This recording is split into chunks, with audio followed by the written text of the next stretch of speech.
हमारे शरीर में जब भी पाचन की बात आती है, तो हमारे जो मेन-मेन ऑर्गन हैं जैसे लीवर है और हमारी जो इंटेस्टाइन है, इनका बहुत बड़ा रोल होता है। जितना रोल हमारे लीवर का है, जैसे आपने सुना होगा लीवर बहुत स्ट्रॉन्ग है, खाना पचाने में मदद करता है। मैं मानता हूँ उससे भी ज़्यादा रोल हमारे इंटेस्टाइन का होता है, जो आंतें होती हैं, जो गट होती है। तो उसकी हेल्थ भी मेंटेन रहना बहुत ज़रूरी है। आप जानेंगे कि हमारी जो इंटेस्टाइन है, जो आंतें हैं, छोटी आँत है, बड़ी आँत है।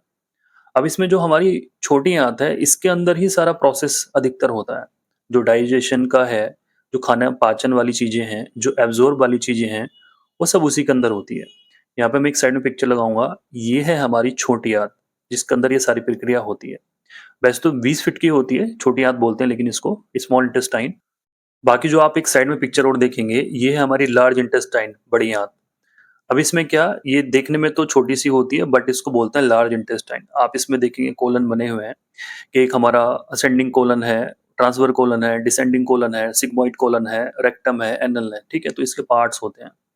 अब जब प्रॉब्लम आती है एब्ज़ॉर्प्शन में, डाइजेशन में, तो पेट फूलना, मन के अंदर तनाव रहना, चिड़चिड़ापन होना। हमारी जो गट हेल्थ है वो हमारी मानसिकता के हिसाब से भी जुड़ी हुई है। हमारी मेंटल हेल्थ के साथ भी जुड़ी हुई है। तो उसका सही रहना बहुत ज़रूरी है। अब इसमें 3-4 से पॉइंट मैं आपको बताऊँगा। 1-2 सिम्पटम्स बता देता हूँ पहले जो मेन-मेन होते हैं कि हमारी गट हेल्थ खराब हो रही है, हमें कैसे पता लगेगा? पहली बात तो आपने सारी जाँच करा ली है बट आपके पेट के अंदर मतलब पूरे पेट के अंदर जो हमारा इंटेस्टाइन वाला एरिया है, इवन वहाँ पे भी पेट में भारीपन रहता है, फूला रहता है, थोड़ा-सा टच करने में दुख रहा है, तो वहाँ पे लगता है कि हाँ, भाई सूजन आ रही है आँतों के अंदर। एक होता है कि हम कुछ भी खा पी रहे हैं, तो वो अच्छे से डाइजेस्ट नहीं हो रहा है। मतलब जैसे ही हम खा रहे हैं, हमें बार-बार फ्रेश होने जाना पड़ रहा है। हमारा जो खाना है एज़ इट इज़ निकल रहा है। जैसे हम खा रहे हैं कि बैंगन खाए तो बैंगन ही निकल गए हैं, टमाटर खाएँ तो टमाटर ही निकल गए हैं। मतलब जो डाइजेशन होना चाहिए, जो एब्ज़ॉर्ब होना चाहिए, वो नहीं हो रहा है। और इसके साथ एक बीमारी हो जाती है अल्सरेटिव कोलाइटिस हो गई है या फिर आईबीएस वाली प्रॉब्लम हो गई है, इरिटेबल बाउल सिंड्रोम वाली बीमारी हो गई है। तो ये सारी आँतों की बीमारी होती है, सिस्टम सारा हमारा आँत वाला ही खराब होता है। आव आने लगी है, झाग आने लगे हैं, सफ़ेद आने लगी है स्टूल। तो इसको ठीक करने के लिए आपको पानी मेंटेन करना बहुत ज़रूरी है, हाइड्रेट रहना बहुत ज़रूरी है इसके लिए। पानी ऐसा मैं बिल्कुल नहीं बोलता कि आपको गर्म पीना है सुबह में, जैसा आपकी बॉडी को सूट करता है, वैसा ही पानी आपको पीना चाहिए। उतनी क्वांटिटी में पीना चाहिए जितनी आपकी बॉडी की डिमांड होती है सुबह में। स्ट्रेस फ्री रहने की कोशिश कीजिए, अगर स्ट्रेस बढ़ता है तो आँतों के अंदर भी समस्याएँ बढ़ती हैं, आँतें कभी ठीक नहीं हो पाएँगी। लगभग 7 से 8 घंटे की नींद लेना भी बहुत ज़रूरी है अगर आँतों को आपने सही रखना है।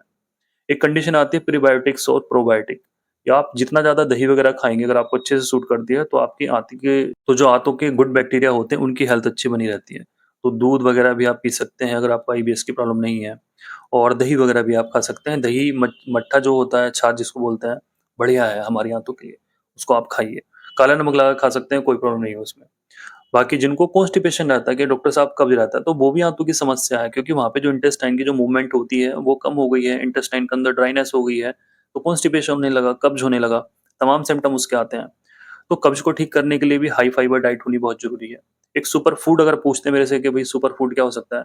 चिया सीड आते हैं, इसको आप ले लीजिए, पिक्चर में लगाऊँगा, चिया सीड आस-पास आपको मिल जाएँगे और इसको आप पानी में डालिए, रात को 1 गिलास पानी लीजिए ताज़ा, उसमें 1 चम्मच डालिए और सुबह को छान के आप इसको पी लीजिए।